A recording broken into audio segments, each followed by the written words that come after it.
हाँ जी। तो अपने 2 क्लास से सभ्यताओं के बारे में पढ़ रहे थे। हमने कालीबंगा सभ्यता पढ़ी, आहड़ सभ्यता पढ़ी। अब जनपद कल शुरू कर दिए थे मैंने। मत्स्य महाजनपद के बारे में खूब सारी बातें बता दी थी। थोड़ी थोड़ी बातें मैंने आपको कुरु और सूरसेन महाजनपद के बारे में बताई थी। आज मैं आगे वाला शुरू करवाता हूँ। आज इसको खत्म कर लेते हैं यार अपने। और कौन कौन से? तो भारत में 16 बड़े महाजनपद थे। उन महाजनपदों में से 3 अपने राजस्थान में हुआ करते थे। तीनों का मैंने बता दिया। पर ऐसा तो है नहीं कि केवल बड़े राज्य थे, छोटे राज्य भी हुआ करते थे। तो छोटे राज्य कौन कौन से थे उनकी अपने बात कर लेते हैं। तो जैसे मैं एक सबसे पहले जिसे एक जनपद की बात करना चाहूंगा, वो जनपद मैं लूंगा सीवी।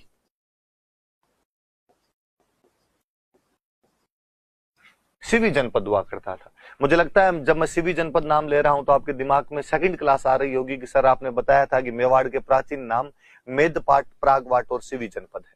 इसका मतलब इसका क्षेत्र तो कौन सा रहा होगा?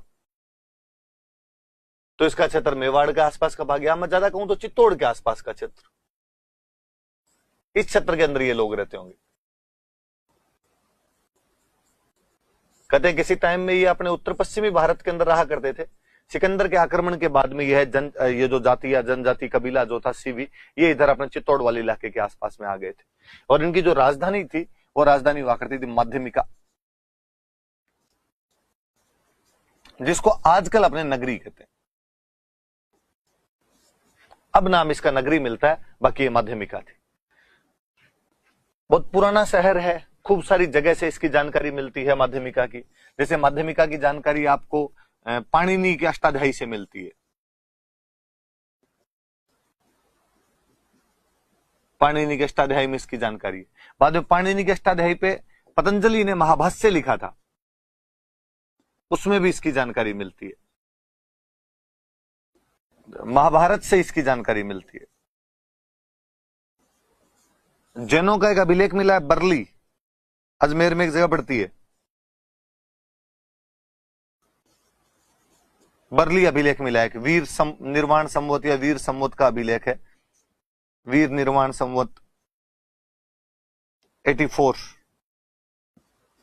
कहते हैं कि भगवान महावीर के निर्वाण के बाद जिन्होंने एक अपना कैलेंडर शुरू किया था वीर निर्वाण संवत। तो महावीर के मृत्यु के 84 साल बाद में वीर निर्वाण संवत के 84वें साल में अजमेर के अंदर एक बरली अभिलेख मिला, जिसके बारे में हम कहते भी हैं कि हमारे राजस्थान का सबसे प्राचीन अभिलेख है। क्योंकि जैनों का अभिलेख है तो वो कहता है कि माध्यमिका जैनों का एक केंद्र हुआ करता था। तो माध्यमिका तो वैसे भी याद रखना है कि खूब सारे सोर्सेज है जहां से हमें माध्यमिका का पता चलता है। 1920 के आसपास में डी.आर. भंडारकर थे, उन्होंने इसका उत्खनन किया था। तो डी.आर. भंडारकर इसका एक्सकेवेशन करता है। राजस्थान में अपने सबसे पहले किसी का एक्सकेवेशन हुआ था, तो एक्सकेवेशन इसी का होता है, माध्यमिका का। चीजों को पहले पता चल गया होगा किसी का, लेकिन एक्सकेवेटेड पहली जो साइट थी वो अपने माध्यमिका ही हुआ करती थी। तो सीवी जनपद वालों की राजधानी थी माध्यमिका। सिक्के वगैरह मिले माध्यमिका से सीवी जनपद के। चित्तौड़ के आसपास का इलाका था। पाणिनि के अष्टाध्यायी में इसकी जानकारी है, पतंजलि के महाभाष्य में जानकारी है, महाभारत से इसकी जानकारी मिलती है। बरली अभिलेख जो है वीर निर्माण संवत 84 का, उसमें इसकी जानकारी मिलती है। और बरली अभिलेख के बारे में तो मैं और बताना चाहूंगा कि आप यूट्यूब पे राजस्थान का अभिलेख का जो फर्स्ट पार्ट पढ़ा है, अभिलेखों की एक मैंने पूरी सीरीज यूट्यूब पे डाली थी, उसमें बरली अभिलेख के बारे में मैंने कई बातें और बताई है। मैं चाहूंगा कि आप वहां से वो देखें तो थोड़ी और चीजें वहां पर आपको समझ आ पाएगी। बाकी ये थोड़ी सी अपने ध्यान रख लेना माध्यमिका के बारे में कौन कौन सी बातें थी। मैं और बताना चाहूँ तो जिसको आज अपने अब तो इसको नगरी बोलने लग गए। मैंने आपको बताया था कि नगरी में खूब बड़े बड़े से पत्थर मिले हैं, और उन्हीं पत्थरों में से कुछ पत्थर जो है वो गोसुंडी के अंदर ले गए थे। गोसुंडी पास में पड़ता है। तो श्रृंगार कंवर वाली जो गोसुंडी वाली बावड़ी है, तो कहते हैं उसके जो पत्थर है वहां नगरी से ले जाके वहां पर लगाए गए थे। और गोसुंडी में जो अभिलेख मिला हमें, तो वो भी कहते हैं कि वो अभिलेख वाला भाटा पहले इधर था, नगरी के अंदर था, और फिर वहां पर लेके चले गए थे, जिसमें हमें भागवत धर्म की जानकारी वाली इन चीजें मिलती है। तो इसके पत्थर इधर उधर आसपास में और ले जाए गए थे। तो कहते हैं कि इसके जो पत्थर थे उनको ले जाके पास में एक जगह और हाथीबाड़ा नाम की जगह, वहां पर भी इसके पत्थर लगाए गए थे। तो जो उसी से हाथीबाड़ा वाली नाम की जगह बनाई गई थी। और कहते हैं उस हाथीबाड़ा वाली जगह के पास में ही और अकबर की सेना का पड़ाव रहा था।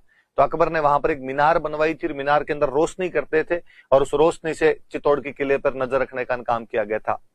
तो वो और अपने आप में आप याद रखना, उब दीवट बोलते हैं उसको। उब दीवट नाम की एक मीनार बनाई थी। उब मतलब खड़ी, दीवट मतलब यहाँ से दिया खड़ा एक मीनार की, जहां से आपको दिया रख दिया गया, वहां से उसकी जानकारी मिलती थी। तो नगरी वाली जगह से ही पत्थर ले जाके हाथीबाड़ा नाम की एक जगह का वो निर्माण किया गया था। नगरी वाली जगह के पत्थरों से आपकी गोसुंडी में बावड़ी वगैरह लगाई गई थी, और वो जो अभिलेख वाला भाटा है वो भी नगरी से ले जाया हुआ है। और अकबर ने यहाँ पे उब दिवट नाम की एक जगह और बनवाई थी, तो याद रखना। तो माध्यमिका के बारे में खूब सारी बातें अभी और आएगी, माध्यमिका की चीजें तो मैं और बताऊंगा अभी आपको। एक और बड़ा महाजनपद अपने जनपद, मालव जनपद। मालव भी यही उत्तरी पश्चिमी भारत की जनजाति हुआ करती थी। सिकंदर से हारने के बाद में, सिकंदर के आक्रमणों के बाद में ये भी इस साइड के अंदर आ गए थे। और मालव जहां जहां रहे थे वो क्षेत्र ज्यादातर मालवा कहलाते हैं। मध्य प्रदेश में मालवा जो है वहां पे मालव रहे थे, पंजाब के अंदर मालवा पड़ता है तो वहां पर भी मालव रहे थे।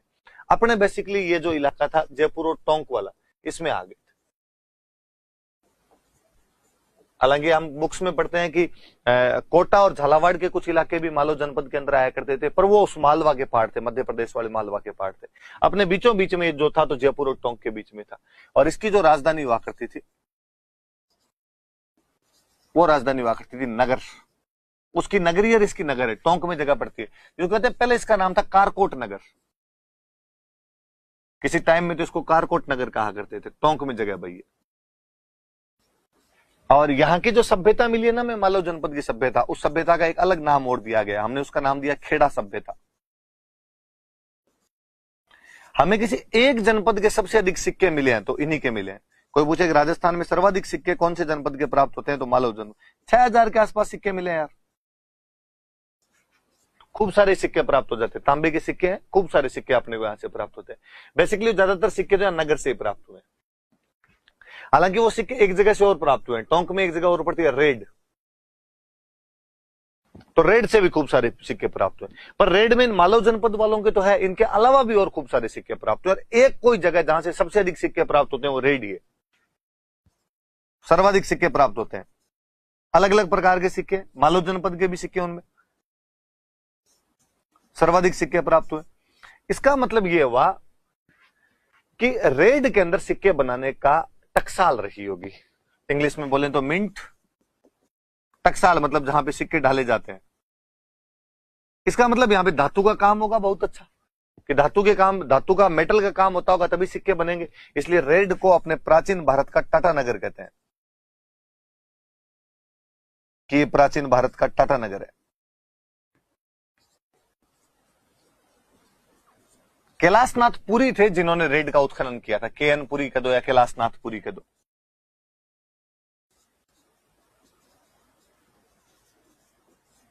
कि कैलाशनाथ पुरी ने इसका उत्खनन किया था, एक्सकेवेशन किया था। वापस देखना, जो मालव जनपद था वो जयपुर और टोंक वाले क्षेत्र के अंदर पड़ता है। मालव जाति द्वारा बसाया गया इसको। राजधानी इसकी नगर, या पहले का जो कारकोट नगर था टोंक में वो था।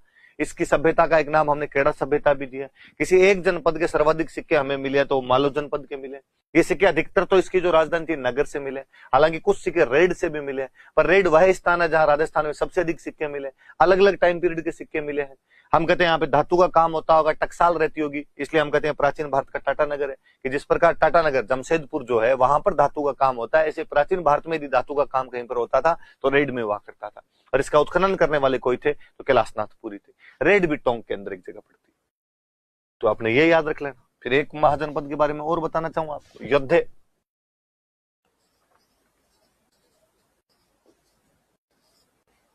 योद्धे जनपद, यह भी उत्तर पश्चिम भारत की एक जाति थी। सिकंदर वाले आक्रमणों के बाद में अपने नीचे की तरफ उतर के आई थी, गंगानगर और हनुमानगढ़ वाले इलाके में।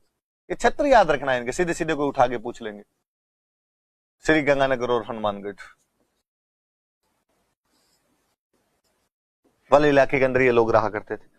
और इनकी जानकारी तो हम बाद में पढ़ेंगे। गुजरात के अंदर एक राजा हुआ था, शक वंश का एक राजा था। शक वंश का एक राजा हुआ था रुद्रदामन, और वो गुजरात में एक जगह पड़ती है जूनागढ़। जूनागढ़ कहते हैं उसको, गिरनार भी कहते हैं। वहां पर एक अभिलेख लगवाता है, और उस अभिलेख में वो इनकी जानकारियां, योद्धियों की जानकारियां देता है। वो कहता है कि योद्धे वो है जो क्षत्रियों में वीर है। वो इनकी खूब तारीफें करता है कि ये क्षत्रियों में वीर है, इन्होंने कुषाणों को हरा दिया। कि कुषाण जो ऊपर पंजाब की तरफ एक मध्य एशिया से एक नई जाति आ गई थी अपने कुषाण, उनको हराने का काम भी इन्होंने किया है। तो रुद्रदामन जूनागढ़ वाले अभिलेख में लिखता है कि क्षत्रियों में वीर के समान योद्धे जिन्होंने कुषाणों को हरा दिया है, उनको मैं हरा रहा हूं। तो पहले दुश्मन की तारीफ करता है, बाद में लास्ट में एक लाइन में लिख देता है कि इनको मैंने हरा दिया। एक आदमी खुद की खुद तारीफ करे तो अजीब सा लगता है कि मैं ये हूं, मैं ये हूं। इसने पहले कहा कि ये देखो योद्धे जो है ये बहुत शक्तिशाली है भाई, ये क्षत्रियों में वीर के समान है, योद्धे हैं जिन्होंने कुषाणों को भारत में आगे नहीं बढ़ने दिया, छोटी मोटी चीज नहीं है। फिर एक लाइन में धीरे से नीचे लिखा मैंने इनको हराया। तो ये जो जानकारी है रुद्रदामन अपने जूनागढ़िया गिरनार अभिलेख के अंदर देता है। आप एंशिएंट पढ़ोगे तब और पढ़ोगे कि जूनागढ़िया गिरनार अभिलेख, यहाँ पर एक सुदर्शन झील है, तो सुदर्शन झील की जानकारी देने के लिए अभिलेख वगैरह लगवाए गए थे। आप पढ़ोगे कि यहाँ पे एक अशोक का अभिलेख भी हमें मिलता है, तो वो कई बातें आपको यहाँ से पता चलेगी। स्कंदगुप्त नाम का गुप्त राजा हुआ था, उसका अभिलेख भी यहाँ से मिलता है। तो ये जूनागढ़ गिरनार बहुत महत्वपूर्ण जगह है। शक राजा रुद्रदामन का अभिलेख है, योद्ध जनपद। तो तीन तो बड़े वाले याद रखना आपने, कौन कौन से? तो मत्स्य, कुरु और सूरसेन, तीन ये थोड़े छोटे छोटे और जनपद, इनकी बातें भी थोड़ी ध्यान रखना। योद्धियों के बारे में कहा जाता है कि इन्हीं का ये बाद में नाम अपभ्रंश होता होता जोइया बन गए थे ये, और कालांतर में अपने इस एरिया के अंदर जोइया राजपूत रहा करते थे। हालांकि अब तो कोई गिने चुने से ही मिलते हैं, कहते हैं ज्यादातर ने बाद में इस्लाम वगैरह स्वीकार कर लिया था, योद्धे जो भी रहे होंगे उन्होंने, पर फिर भी वो जो जोइया थे, तो जोइयों को इन योद्धियों का ही वंशज माना जाता है। तो योद्धे जनपद थोड़ा सा याद रखें। दो तीन छोटे छोटे से और मैं बता दूं आपको। एक अर्जुनायन जनपद,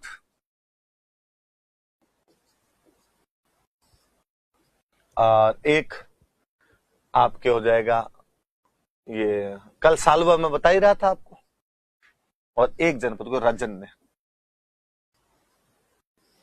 अर्जुनायन के लिए तो ये कहा जाता है कि अर्जुन के वंशजों का जनपद था, और शुरुआत के अंदर अलवर भरतपुर वाले इलाके के अंदर था, पर बाद में हम कहते हैं कि इनके कुछ वंशज सिक्कर में भी आगे बस गए थे। सिक्कर में जो तोरावाटी वाला इलाका है बेसिकली, जिसको हम तोरावाटी कहते हैं, कांतली नदी के प्रवाह क्षेत्र वाला जो इलाका है, कि तंवर राजपूत यहाँ पर थे। तंवर राजपूतों की वजह से तंवरावाटी थी, तंवरावाटी का तोरावाटी बन गया। उन तंवरों या के लिए कहा जाता है कि वो अर्जुन के वंशज थे, तो वो जहां पर गए वो भी अर्जुनायन है। पर बेसिकली शुरुआत में लोग अलवर भरतपुर के आसपास में, मथुरा के आसपास वाले इलाके से इनके सिक्के वगैरह भी हमें प्राप्त होते हैं, पर राजस्थान में यही जानकारी। सालवों के बारे में कल मैंने आपको बता दिया था, ये जनपद अलवर में था और अपने अस्पष्ट सीमा को लेकर मत्स्य जनपद से लड़ाइयां करता रहता था। राजन ने जनपद भरतपुर के अंदर हुआ करता था, ये जनपद भरतपुर में था। तो बेसिकली जनपदों के बारे में जो अपने पास में बड़ी बड़ी सी जानकारियां, वो इतनी जानकारियां कल तीन बड़े वाले मैंने बता दिए थे। आज ये थोड़े से मालव और सीवी के बारे में थोड़ी और बातें ध्यान रखना, बाकी की थोड़ी थोड़ी बातें मैंने आपको बता दी। इसके बाद में अगला काल आ जाता अपना मौर्य काल।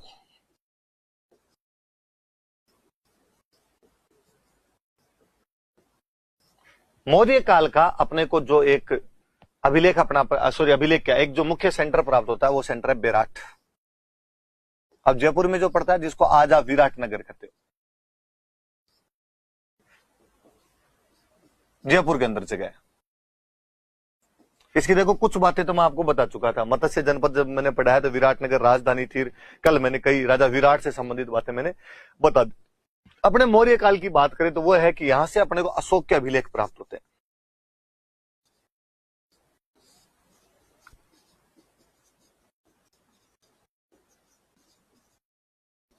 यहां से अशोक के अभिलेख प्राप्त हुए हैं अपने को।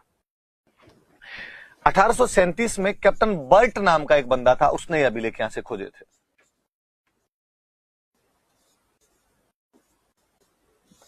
कैप्टन बर्ट को ये अभिलेख मिले थे। कहते कैप्टन बर्ट एक मुख्य, दो अभिलेख है बेसिकली यहां पे, पर सबसे मुख्य एक अभिलेख है। दूसरे वाले में को ज्यादा जानकारियां नहीं है, एक में ज्यादा अच्छी जानकारी है। दो अभिलेख मिले, एक अभिलेख मिला बीजक की पहाड़ी से कैप्टन बर्ट को, दूसरा अभिलेख मिला वो मिला भीमसेन पहाड़ी से।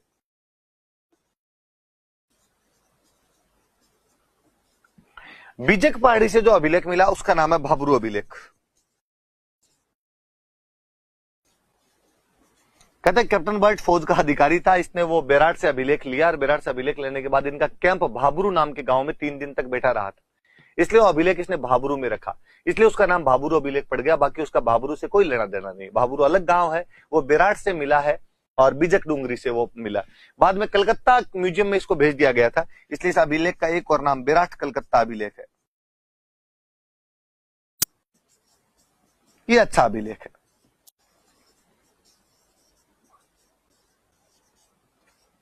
इधर भीमसेन वाली से भी एक बेराट अभिलेख मिला, इसमें तो कोई ज्यादा जानकारियां है नहीं, ये तो मत याद करना भले, इसको भी बेराट अभिलेख ही बोलते हैं।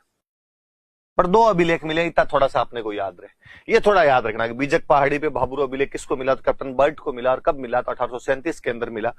और इस अभिलेख के अंदर अशोक 2-3 बातें कहता है। एक तो अशोक इसके अंदर कहता है कि मैं मगध का राजा हूं, तो अशोक को इसमें मगध का राजा लिखा गया, क्यों घोषणा करता है कि मैं मगध का राजा हूं।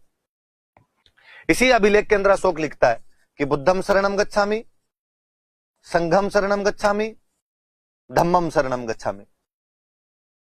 बुद्ध की शरण में जाओ, संघ की शरण में जाओ, धम्म की शरण में जाओ।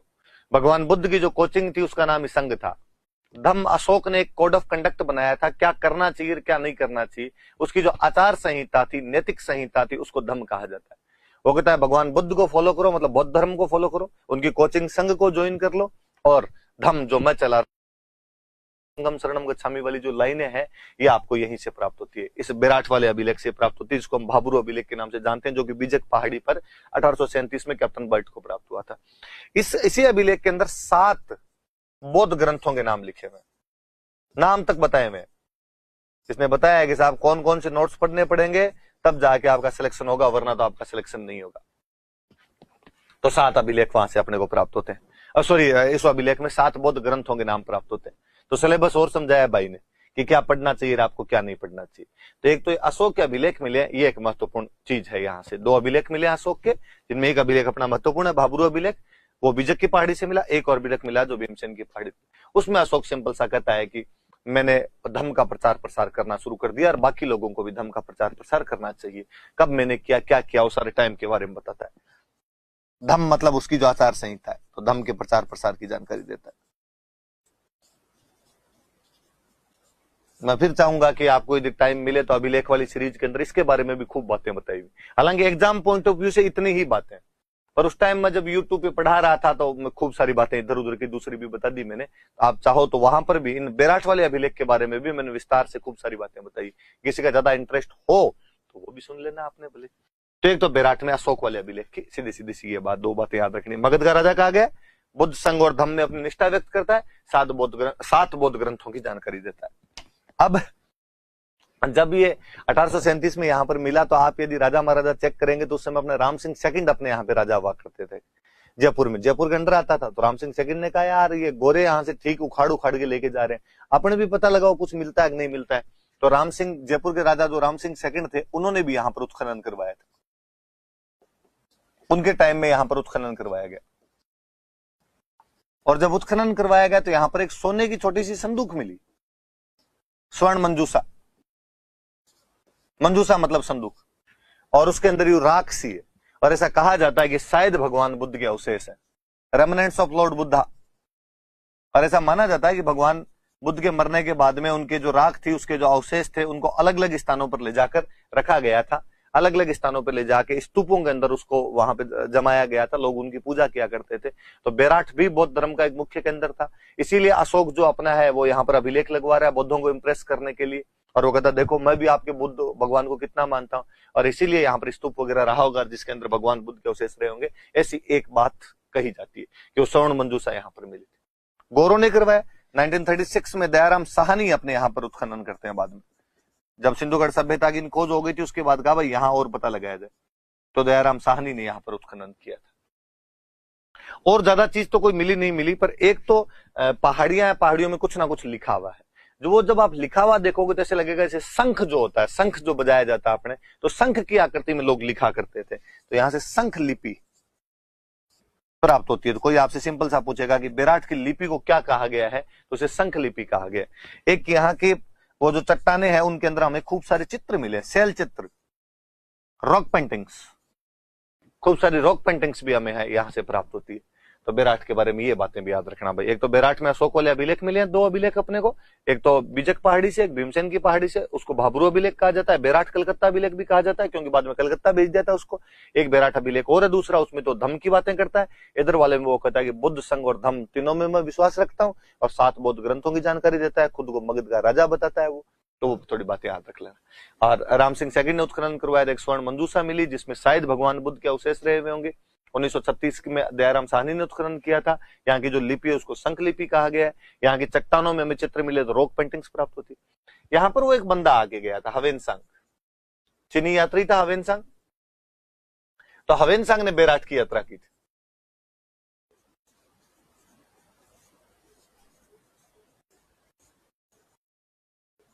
और वो इसका नाम और बताता अपनी चाइनीज लैंग्वेज, पी लो ये ते लो। वो कहता है इसका नाम है ये पी लो ये ते लो। चाइनीज लैंग्वेज के अंदर उसने अपने बेराट का जो भी नाम लिखा। 634 के आसपास में वो बेराट की यात्रा करता है। और वो कहता है किसी टाइम में यहां बौद्धों के 8 मंदिर थे, 8 बौद्ध मंदिर थे। और वो कहता है कि बाद में इनको तोड़ दिया था, हुणों के एक राजा ने तोड़ दिया था। हुणों का वो राजा था मिहिरकुल।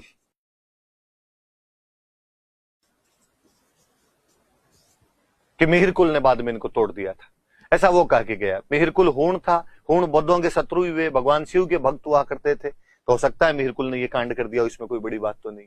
तो ये हवेनसांग की भी थोड़ी सी जानकारी है। बेराट की यात्रा की थी 634 के आसपास में।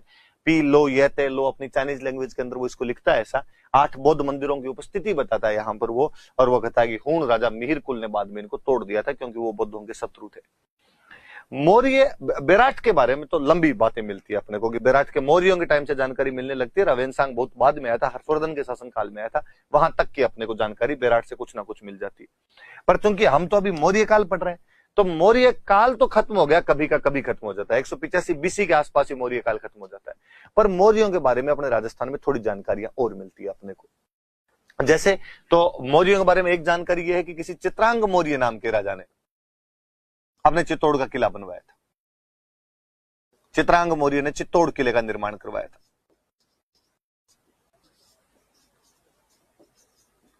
और चित्रांग के नाम पर इसका नाम चित्रकूट हुआ करता था, इसे चित्रकूट दुर्ग कहते थे।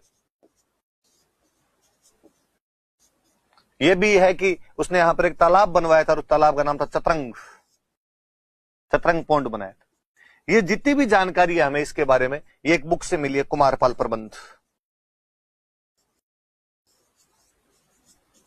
कुमारपाल प्रबंध नाम की किताब है, उससे ये जानकारी मिलती है।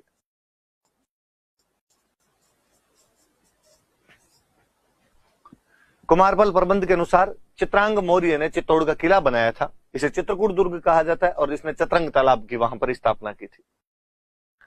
हम जब हिस्ट्री पढ़ते हैं तो हम पढ़ते हैं कि बापा रावल ने मान मौर्य को हराकर यह किला जीता था यहां पर। इसका मतलब मौर्यों का कोई ना कोई लेना देना तो रहा होगा। तो उस मान मौर्य का एक अभिलेख मिला हमें, मानसरोवर, चित्तौड़ के पास में एक जगह पड़ती है, वहां से उसका एक मानसरोवर अभिलेख मिला, जेम्सटोड को मिला था। 713 ईस्वी का अभिलेख है।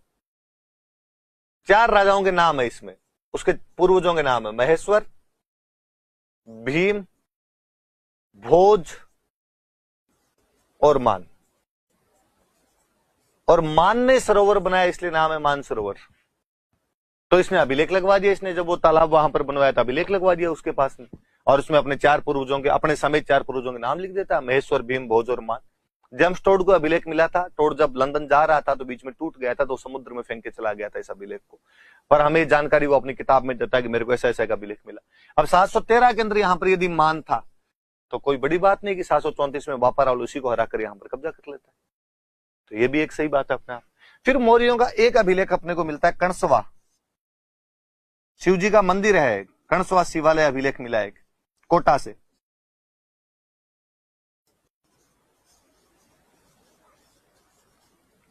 सात सौ 738 ईस्वी का अभिलेख है। इसमें फिर एक मौर्य राजा का नाम है, वो मौर्य राजा धवल, मौर्य राजा धवल की जानकारी मिलती है। और ये राजस्थान में मौर्यों के बारे में अंतिम जानकारी है। इसके बाद में हमें मौर्यों के बारे में कोई भी जानकारी राजस्थान के अंदर नहीं मिलती। तो ये भी थोड़ा सा याद रख लेना भाई कि कणसवा शिवालय अभिलेख कब का है, तो 738 ईस्वी का। तो परवर्ती मौर्यों के बारे में, लेटर जो मौर्यास थे जो राजस्थान में रह गए थे, उनकी थोड़ी जानकारियां हैं। कुमारपाल प्रबंध कहती है कि चित्रांग मौर्य ने चित्तौड़ किला बनाया, इसे चित्रकूट दुर्ग कहा जाता और चित्रंग तालाब बनाया था। मानसरोवर अभिलेख 713 का कहता है कि राजा मान ने यहाँ पर मानसरोवर तालाब बनवाया था, जिसके 3 पूर्वज पहले महेश्वर, भीम और भोज के नाम मिलते हैं। जेम्सटोड को अभिलेख मिला था, लंदन जाते समय समुद्र में फेंक के चला गया था। 738 ईस्वी का कोटा में कणसवा शिवालय, शिवालय मतलब शिव जी के मंदिर का एक अभिलेख मिला है। इसमें मौर्यों के राजा धवल का नाम मिलता है और ये राजस्थान में उनके बारे में अंतिम जानकारी। इसके बाद मौर्यों का कोई भी नाम लेवा अपने राजस्थान में नहीं था। तो एक बड़ा सेंटर तो बेराट, और फिर ये परवर्ती मौर्य लेटर मौर्य जो थे उनके बारे में अपने को क्या क्या जानकारी। अब मौर्यों के बाद में क्या हो, मौर्योत्तर काल। मौर्योत्तर काल में अपने यहां पर कई वंश आ गए थे। इंडो ग्रीक आ गए थे, आपके शक आ गए थे, कुषाण आ गए थे, इधर अपने सुंग थे, कण्व थे, सातवाहन थे, साउथ इंडिया में चेर थे, चोल थे, पांड्य थे। अपने उत्तर पश्चिमी भारत ऊपर वाले इलाके में इंडो ग्रीक थे, शक थे और कुषाण थे। बीच वाला जो सेंट्रल इंडिया इसके अंदर सुंग थे, कण्व थे और सातवाहन थे। एक थर्ड साउथ के अंदर जाके अपने चेर, चोल और पांड्य हुआ करते थे। तो भारत खंडित था, तो किसी एक वंश का नाम ले नहीं सकते। तो आप कहते हो साहब मौर्यों के बाद वाली जितनी जानकारियां एक साथ ही ले लो यार हमसे, तो आप कहते हो मौर्योत्तर। तो वो जो इंडो ग्रीक जिनकी मैं बात कर रहा हूं, हिंद यूनानी राजा, ऐसा कहते हैं कि सिकंदर जब वापस गया था तो अपने कई सेनापति यहां बीच बीच में छोड़ के चला गया था। उन सेनापतियों में से कोई सेनापति इंडिया की तरफ बढ़ के आ गया था आगे, तो ग्रीक सेनापति इंडिया की तरफ आ गए, इसलिए उनको इंडो ग्रीक कहा जाता है। और ये जो इंडो ग्रीक राजा थे, इनमें एक राजा हुआ था मिनांडर, और मिनांडर ने अपने माध्यमिका पर आक्रमण किया था। माध्यमिका मतलब समझ जाओ वही नगरी, माध्यमिका पर आक्रमण कर दिया था 150 ईस्वी में। और यही जानकारी आपका पतंजलि का महाभाष्य देता है। शुरुआत में मैं बता रहा था कि भाई माध्यमिका की जानकारी कहां कहां से मिलती है, तो मैं आपको कह रहा था कि इसकी जानकारी हमें पाणिनि के अष्टाध्यायी से मिलती है, पतंजलि के महाभाष्य से मिलती है, महाभारत से मिलती है, और मैंने बताया कि बरली अभिलेख से मिलती है, जो वीर निर्वाण संवत 84 का अभिलेख है। वो पतंजलि का महाभाष्य ये कहता है कि साहब एक मल्लेच्छ, अपने बाहर से जो भी आता उनको मल्लेच्छ कहते थे, मल्लेच्छ ने आक्रमण कर दिया और वो माध्यमिका, साकेत और पाटलिपुत्रा तक पहुंच गए। साकेत का मतलब था अयोध्या, माध्यमिका मतलब अपने चित्तौड़ या नगरी, और पाटलिपुत्रा मतलब पटना। तो मिनांडर के आक्रमणों की जानकारी देता है। तो ये याद रखना कि इंडो ग्रीक राजा मिनांडर ने अपने माध्यमिका पर आक्रमण किया था इस काल। इस मिनांडर के 16 सिक्के हमें बेराट से प्राप्त होते हैं। तो मतलब इसका राज वगैरह रहा होगा, इसलिए सिक्के वगैरह चलो। वैसे तो इंडो ग्रीक के टोटल 28 सिक्के मिले हमें वहां से, पर उनमें से 16 जो रहे होंगे वो मिनांडर के रहे होंगे। तो अपने ये याद रखना। मुझे याद है एक बार ये किसी एग्जाम के अंदर अपने क्वेश्चन पूछा हुआ था, तो थोड़ा सा इसके बारे में ध्यान रख लेना। भरतपुर में एक जगह पड़ती है नोहे, नोहे नाम की एक जगह भरतपुर में। यहां से सुंगों के टाइम की, सुंगकालीन एक मूर्ति मिली है। यक्ष ऋषि हुआ करते थे पहले, उनको यक्ष बोला करते थे। तो एक यक्ष की मूर्ति मिली है, हमने उसका लोकल भाषा में नाम दिया जाख बाबा। तो कोई पूछेगा आपको कि जाख बाबा की मूर्ति कहां से प्राप्त होती है, तो नोहे से प्राप्त होती है। वास्तव में यक्ष की मूर्ति है। आप जब मौर्य काल, मौर्योत्तर काल पढ़ोगे तो आप पढ़ोगे कि खूब सारी यक्ष, यक्षिणी की मूर्तियां हमें प्राप्त होती है। हमने लोकल भाषा में उनका नाम जाख बना दिया। ये यक्ष से यक हुआ, यक से जक हुआ, जक से जक हुआ, और जक से आपका जाख हो गया। मैंने कभी बताया होगा किसी क्लास में, या मैं आगे कभी बता दूंगा आपको कि शिमला के पास में तो बाकायदा एक गांव है जाखू, और जाखू गांव में हनुमान जी का एक बहुत बड़ा मंदिर बना हुआ है। मैं एक बार उस गांव के अंदर गया था, उस मंदिर को देखने के लिए हम शिमला गए हुए थे, तब गए थे। ऐसा कहा जाता है कि हनुमान जी जब संजीवनी बूटी लेने के लिए जा रहे थे, तब वहां पर बीच में उन्होंने स्टे किया था, और एक यक्ष था। उस यक्ष से उन्होंने पूछा था कि संजीवनी बूटी कौन से पहाड़ पर मिलेगी, उस यक्ष ने बताया था, तब वहां पे बालाजी गए थे। हालांकि उनको पता नहीं चला संजीवनी बूटी कौन सी है, तो डोकरा पूरा पहाड़ी उठा के ले गया था वहां से। तो वहां उस बोर्ड का जो मंदिर का जो बोर्ड लगा था उसमें लिखा हुआ था यहाँ पे एक यक्ष रहता था। उस यक्ष को हमारी भाषा में यक बोलने लग गए, यक से वो जक हो गया, जक से वो जक हो गया, जक से वो जाक हो गया, इसलिए हम उसको जाक बाबा कहते हैं। जाक बाबा की वजह से हमारे गांव का नाम जाखू है। तब मुझे लगा कि हाँ यार, अपने नोह वालों को भी अपने जाक बाबा ही कहते हैं, तो नोह वाला ध्यान रखना। तो एक नोह सेंटर, इसी टाइम का अपने को ये सेंटर मिला। इसी टाइम का एक सेंटर अपने को मिलता है रंगमहल। हनुमानगढ़ जिले के अंदर रंगमहल नाम की जगह, जिसका उत्खनन करने के लिए स्वीडन से एक डॉक्टर आई थी, डॉक्टर हन्ना रीड, स्वीडन की एक डॉक्टर थी, और इसने इसका उत्खनन किया था। और हमें यहां से इसके टाइम का रंगमहल से एक उनको कुषाणों के टाइम का, कुषाणकालीन सेंटर है। कुषाणकालीन एक गुरु शिष्य की मूर्ति प्राप्त होती है।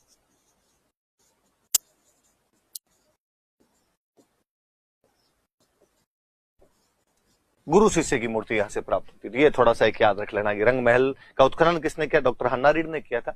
हनुमानगढ़ जिले में एक जगह पड़ती है, और कुषाणकालीन गुरु शिष्य की मूर्ति प्राप्त होती है। नोहे से सुंगकालीन है, यक्ष की मूर्ति है, यहाँ से कुषाण कालीन है और गुरु शिष्य की मूर्ति है। बस मौर्योत्तर काल में 3 ही जानकारियां अपने पास, और कोई जानकारी नहीं। याद रख लेना 3 जानकारियां कौन कौन सी आपकी। एक जानकारी तो कौन सी है, तो एक जानकारी तो अपने पास में यह है कि आपके वो सब कौन सा ये मौर्योत्तर काल मिनांडर ने अटैक कर दिया था माध्यमिका पे। एक नोहे से हमें सुंगकालीन मूर्ति मिली है और एक रंगमहल से हमें कुषाणकालीन मूर्ति मिली है। इसके बाद आगे गुप्त।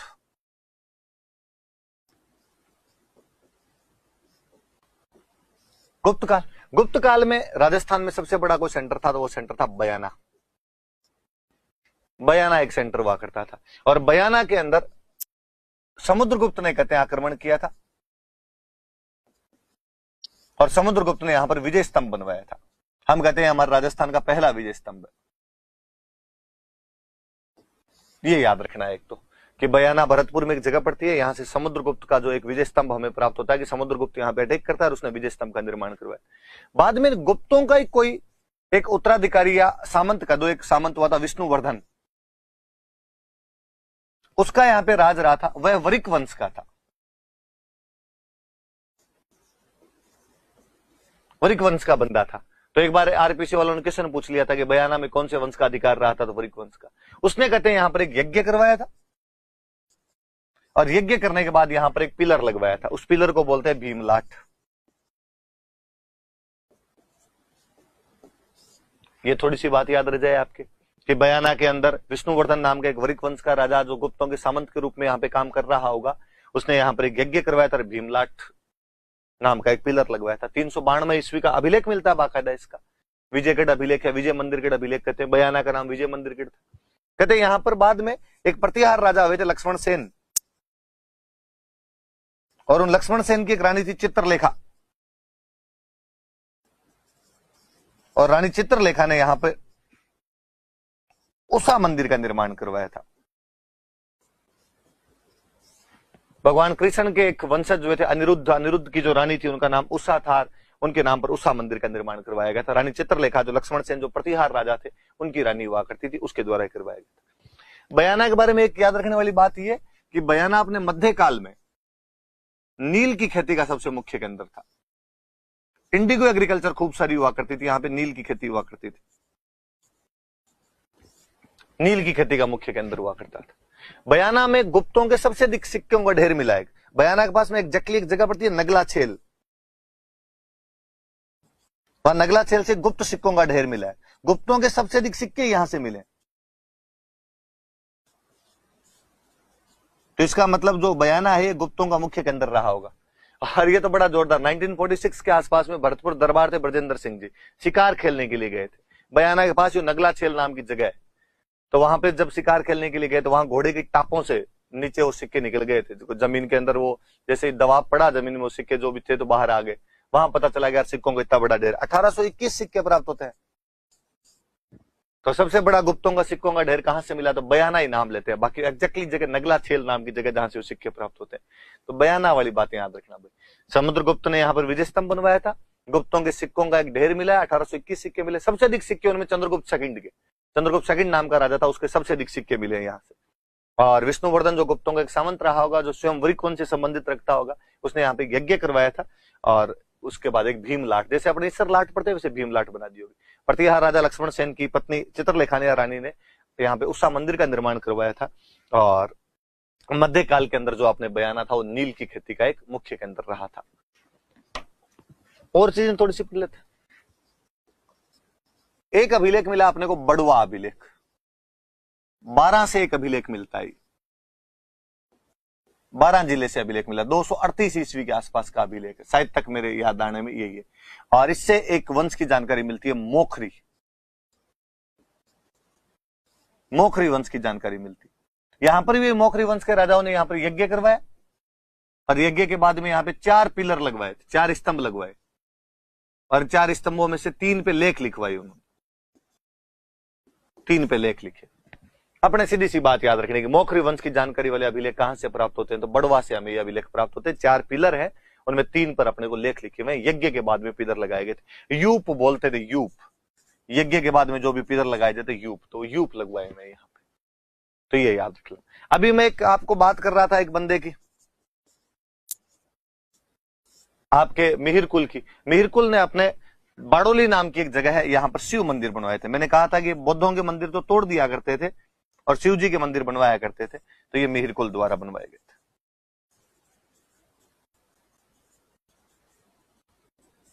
गुप्तों के लास्ट टाइम में जाके खून आने शुरू हो गए थे, तो उनके टाइम की बात है, तो ये भी याद रख लेना आपने।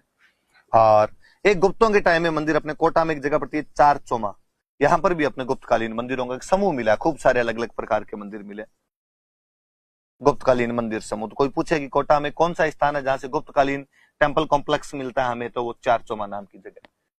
सीधी सीधी बयाना, बड़वा, बाड़ोली, ट्रिपल बी और एक चार चोमा याद रखना सी। बस गुप्त काल की इतनी बातें अपने पास। अपन लास्ट आ जाओ, गुप्तोत्तर काल, गुप्तों के बाद का पोस्ट गुप्ताज पीरियड। एक ही सेंटर मिलता है अपने को, भीनमाल, जो पहले तो चावड़ा वंश की राजधानी थी।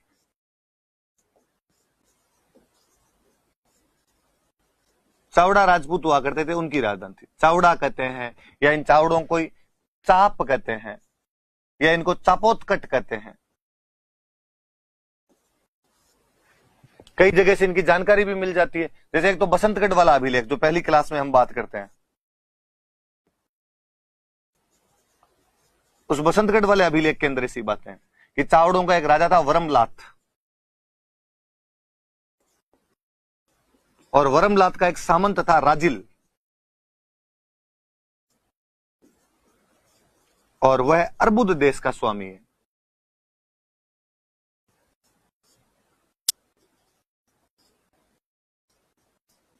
तो एक तो सामंत व्यवस्था की जानकारी दे रहा है ये अभिलेख अपने आप में, और ये बता रहा है कि राजा वरमलात चावड़ा वंश का राजा था, वो इस समय यहां पे राज कर रहा था। तो बसंतगढ़ अभिलेख से जानकारी मिलती है। फिर भीनमाल के दो बड़े विद्वान हुए अपने, एक वे कवि माघ, वो भी इन्हीं चावड़ों के टाइम के थे, जिन्होंने एक किताब लिखी है संस्कृत की, बहुत शानदार बुक है, शिशुपाल वध, भगवान कृष्ण ने किस प्रकार शिशुपाल को मारा था। और इसके अंदर कवि माघ भी लिखते हैं कि मेरे दादाजी का नाम है सुप्रभदेव, और मेरे जो दादाजी है सुप्रभदेव जो है, ये वरमलात के मुख्यमंत्री है। वो एग्जैक्टली शब्द का इस्तेमाल करते हैं कि सर्वाधिकारी है, मुख्यमंत्री को बोलते थे कि मेरे जो दादाजी है सुप्रभदेव वो राजा वरमलात के सर्वाधिकारी। इसका मतलब जो कवि माघ है वो भी कहीं ना कहीं वरमलात की जानकारी देते हैं। फिर एक वे ब्रह्मगुप्त, हम जिनको कहते हैं कि न्यूटन से बहुत पहले इन्होंने गुरुत्वाकर्षण की खोज कर ली थी, हम इनको भारत का न्यूटन कहते हैं। दो शानदार किताबें लिखी इन्होंने, एक किताब का नाम है ब्रह्म स्फुट सिद्धांत,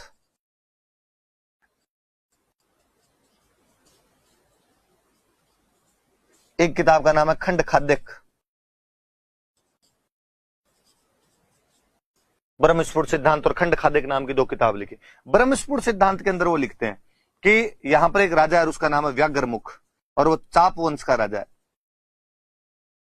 और ये बसंतगढ़ वाले अभिलेख के 3 साल बाद का ये वो जानकारी है ये अपने आप में। इसका मतलब वरमलात के जस्ट बाद में वहां पर कोई राजा बना होगा, तो कौन बना होगा? व्याघ्रमुख। तो चावड़ों के बारे में अपने को जानकारी भी मिलती। तो मुझे याद एक बार ये भी क्वेश्चन था कि भीनमाल में कौन से वंश का शासन रहा था, तो चावड़ा वंश का शासन रहा था यहाँ पे। चावड़ों से बाद में भीनमाल को छीन लिया था गुर्जर प्रतिहारों ने, तो ये बाद में गुर्जर प्रतिहारों की राजधानी भी रहा था। कहते गुर्जर प्रतिहार भी यहां पर रहे थे, तो उनकी भी राजधानी।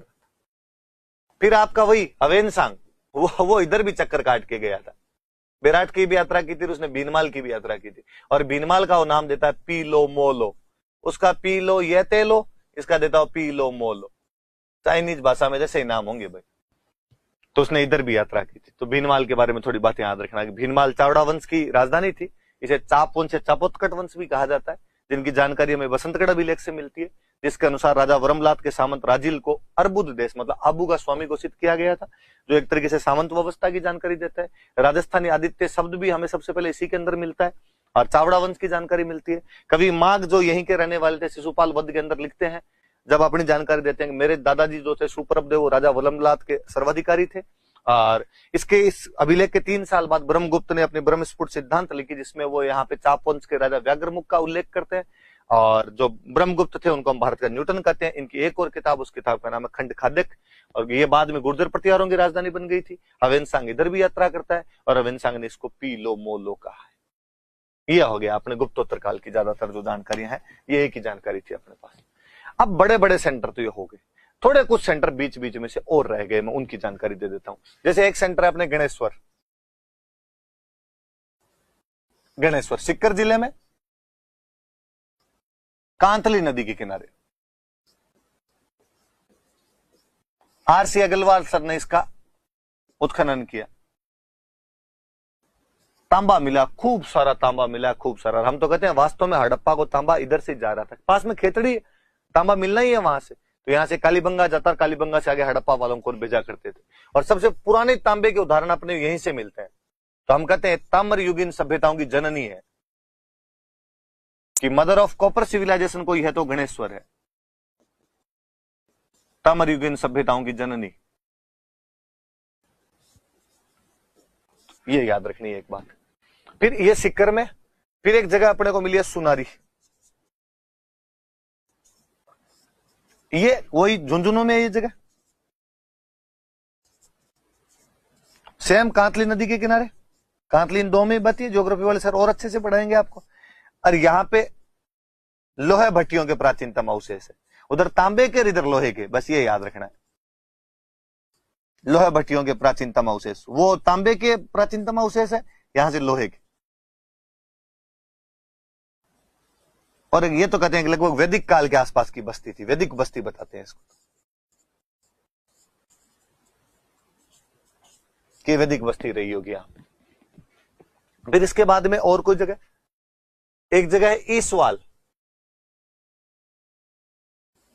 उदयपुर में, लोहे का काम यहां से मिला है। और इसके बारे में तो कहा जाता है कि एक इंडस्ट्रियल सिटी थी, औद्योगिक नगरी थी एक।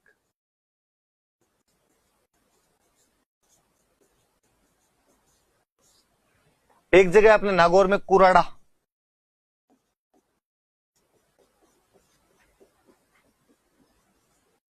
कुराड़ा नाम की जगह नागौर से, और इस कुराड़ा में औजार बनते थे खेती के खूब सारे, इसलिए इसको औजारों की नगरी कहा जाता है। और आगे जब मैं हस्तकला पढ़ाऊंगा तब मैं और बताऊंगा कि आज भी खेती के औजार सबसे अच्छे यदि कहीं पर मिलते हैं तो नागौर के अंदर है। इसका मतलब ये लगातार बनते आ रहे हैं, पहले भी यहाँ के लोग अच्छे औजार बनाते थे, अब भी वो यहाँ के लोग हैं जो अच्छे औजार बना लेते हैं। तो कुराड़ा नागौर को औजारों की नगरी कहा जाता है। फिर सेंटर के नाम है खाली, और तो कोई बातें हैं नहीं। एक सेंटर है जोधपुरा, जयपुर में पड़ता है, साबी नदी के किनारे है। इतना है, बस याद रखने वाली सी बात है। एक सेंटर है गणेश्वर, सॉरी गणेश्वर तो हो गया, नलियासर, ये भी सांबर के पास में जयपुर में।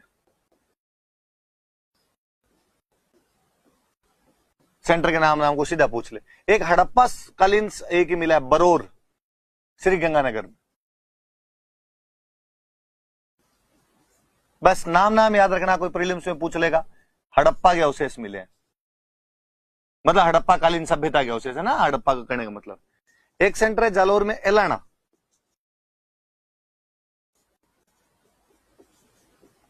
नाम याद रखना, कई बार प्रीलिम्स में मिला ले आपको, एलाना, बरोर, नलियासर, जोधपुरा, इधर जिलों के नाम लिख दे वो कि कौन सा इनमें कहां पर पड़ता है, तो वो थोड़ी सी बात याद रख ले। एक कुछ जगह ऐसी है अपने जहां से अपने को शैल चित्र खूब सारे प्राप्त हुए हैं।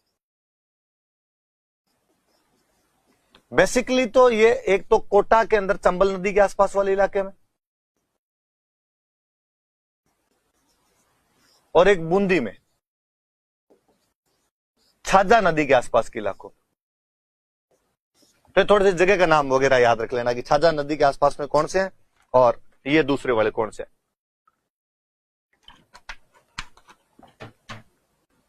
सिंपल कोई मेंस में भी कई बार पूछ ले कि भाई शैल चित्र कहां कहां से मिले, तो कोटा में शैल चित्र अपने को मिलते हैं रावत भाटा, आलनिया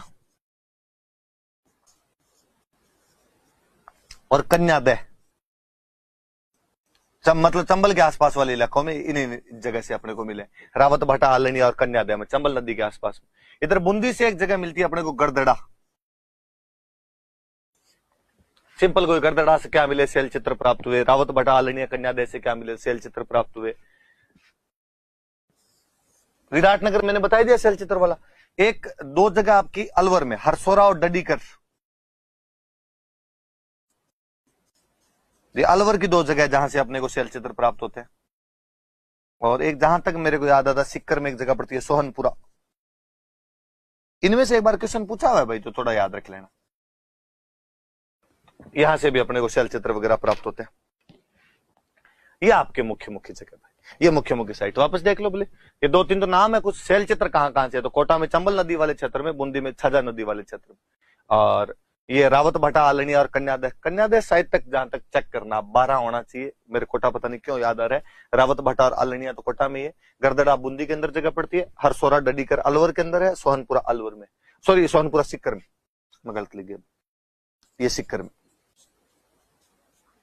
यहां से शैल चित्र प्राप्त। विराटनगर एक मैंने अभी बता ही दिया था आपको, जयपुर में, यहां से भी हमें शैल चित्र मिले। तो राजस्थान में कहां कहां से शैल चित्र प्राप्त होते हैं, प्री में, मेंस में, किसी में उठा के पूछ ले आपसे। ये वाली भी जानकारी भी याद रख लेना आप। ये भाई अपने हिस्ट्री का अजूमड़ा है।